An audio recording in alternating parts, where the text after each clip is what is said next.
Tell us how you got involved with Steve Matthias, and he's certainly one of those winemakers that a lot of people are talking about. He seems to be in the front of this movement, which is going away from the high alcohol, big California blockbuster wines and making wines that have a little bit more balance, a bit more complexity.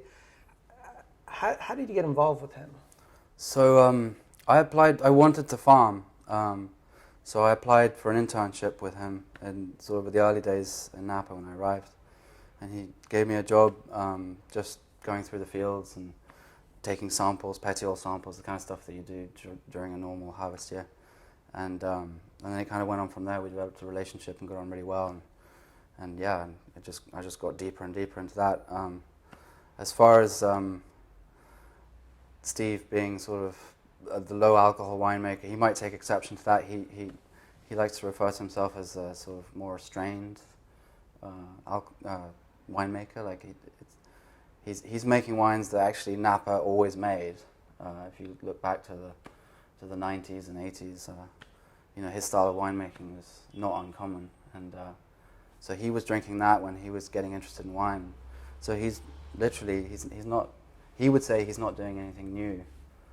So this very reactionary sort of movement to the Matthias wines is interesting. I think, yeah, you could compare him to other winemakers who make higher alcohol wines if you want to, but really he's just continuing a tradition, I would say. There is this sort of sense of two camps in the wine world in California. I mean, there was a piece in the New York Times a couple weeks ago where they were comparing, you know, the Wrath of Grapes. Yeah, Parker to Raj Parr, and you know, and I read something on Reddit that was actually very funny. It was like they compared it to the Life of Brian, where they were like, you know, there's the Judean People's Front and the People's Front of Judea arguing about the same thing. You know. Yeah. I mean, what is the basic philosophical differences there? You know, Steve and I. Steve comes from a farming background. So before he was a winemaker, he was a farmer. He worked at various companies in California, and still works as a farmer, I should say. So he came to winemaking from that perspective.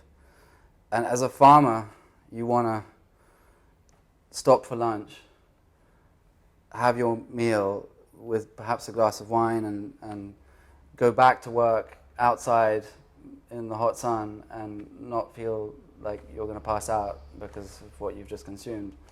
And so he was just trying to do something that agreed with his style of living. So yeah, there are two camps.